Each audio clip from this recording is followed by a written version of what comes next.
కాంగ్రెస్ ప్రభుత్వం రేవంత్ రెడ్డి గారి ప్రభుత్వం ఎన్నికల ముందు కాంగ్రెస్ పార్టీ అధికారంలోకి వస్తే మొత్తం బి కేటగిరీ సీట్లను కూడా కరీంనగర్ కోటలో అయితే ఏ విధంగా భర్తీ చేస్తారో ఆ విధంగానే ఇవాళ బి కేటగిరీ సీట్లను కూడా మేనేజ్మెంట్ సీట్లను కూడా భర్తీ చేస్తామని చెప్పి ఆ రోజు మాట ఇచ్చిన రేవంత్ రెడ్డి గారు ఇవాళ అధికారంలోకి వచ్చి సంవత్సరం నరేనా కూడా ఇది రెండో సంవత్సరం నడుస్తున్నా కూడా ఇంతవరకు కూడా ప్రభుత్వం కూడా ఇవాళ ఇంజనీరింగ్ కాలేజీల కోసం ఇలాంటి డైరెక్షన్ ఇవ్వకపోవడం వల్ల ఇవాళ మొత్తం ఇవాళ రాష్ట్రంలో ఉన్న ఇంజనీరింగ్ కాలేజీలు మొత్తం కూడా ఇవాళ సిఎస్సి లాంటి కోర్సులు అన్నిటి కూడా ఒక్కొక్క విద్యార్థి దగ్గర ఇవాళ ఇప్పటికే కౌంటర్లు ఏర్పాటు చేసుకొని 20 నుంచి 20 లక్షల వరకు ఇవాళ డొనేషన్లు తీసుకుంటున్నారు.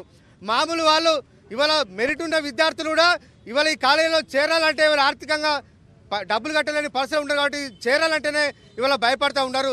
ఈ ప్రభుత్వం ఇంజనీరింగ్ కాలేజీలతోని యాజమాన్యాలతో కుమ్మక్కై ఇవాళ కన్వీనర్ కౌన్సిలింగ్ అయితే ఏ విధంగా నిర్వహిస్తారో బి కేటగిరీ సీట్లను కూడా ఆ విధంగా నిర్వహిస్తామని చెప్పి మాట ఇచ్చిన ప్రభుత్వం ఇవాళ యాజమాన్యాలు పెట్టిన ఇవాళ బ్రైబ్కు లొంగి ఇవాళ ఈ రాష్ట్రంలోని సామాన్య ప్రజానికం మీద ఇవాళ ఆర్థికపరమైన భారం వేసే పరిస్థితి కనిపిస్తూ ఉన్నది. ఒక దిక్కు ఎంసెట్ రిజల్ట్ ఇచ్చినా కానీ ఇవాళ ఎంసెట్ రిజల్ట్ ఇచ్చినప్పుడు కూడా ఇప్పటి వరకు కూడా ఇవాళ ఫీజు ఫిక్సేషన్ చేయకపోవడం వల్ల రాష్ట్రంలోని పేరెంట్స్ అంతా ఇవాళ ఆందోళన చెందుతూ ఉన్నారు.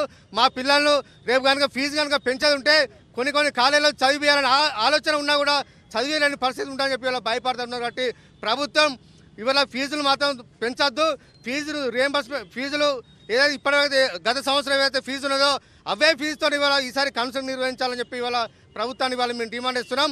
ప్రభుత్వం దిగి రాకపోతే ఖచ్చితంగా ప్రభుత్వం మెడలు వంచినా సరే కానీ ఒక్క రూపాయి పెంచినా కూడా ఈ ప్రభుత్వాన్ని వదిలే ప్రశ్న లేదు. పేదవాళ్లకు విద్యార్థులందరూ కూడా ఇవాళ బీఆర్ఎస్ విద్యార్థి విభాగం అన్నదానికి ఉంటుంది. కేసీఆర్ గారి నాయకత్వంలో కేటీఆర్ గారి నాయకత్వంలో రాష్ట్ర వ్యాప్తంగా మేము ఆందోళన చేపడతాం.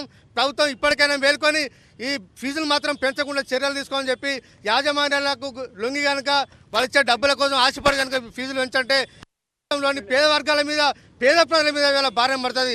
ఇప్పటికే చాలా ఇంజనీరింగ్ కాలేజీలు వాళ్ళ దగ్గర ఇలాంటి ఫ్యాకల్టీ లేకున్నా సరిపోయేంత ఫ్యాకల్టీ లేకున్నా కూడా మంచి ఫ్యాకల్టీ ఉందని చెప్పి ఎక్కువ జీతాలు ఇస్తామని చెప్పి ఇవాళ వాళ్ళు అన్ని రకాల ఖర్చులు పెంచుకొని ఇవాళ ఫీజులు పెంచాలని ఒక కుట్ర ఈ యాజమాన్యాలు ఇవాళ చేస్తున్నారు. వారి కనుక ఉన్నత విద్యామండలి అధికారులు చైర్మన్ గారు మిగతా సెక్రటరీ గారు మిగతా వారు కనుక లొంగి కనుక ఫీజులు పెంచే పరిస్థితి చేస్తే మాత్రం ఖచ్చితంగా బీఆర్ఎస్ ఆధ్వర్యంలో రాష్ట్ర వ్యాప్తంగా మేము ఆందోళన చేపడతాం.